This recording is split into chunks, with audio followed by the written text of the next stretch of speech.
عمرك شفت سفالة وانحطاط بالشكل ده؟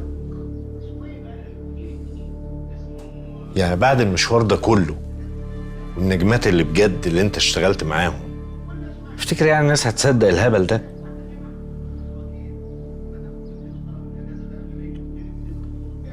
طب يا ريس، صحفيين كتير قوي بيتصلوا وبيكلموك عايزين يسمعوا منك. ما هو انت لازم ترد. مش هرد. انا خايف الحكايه تكبر.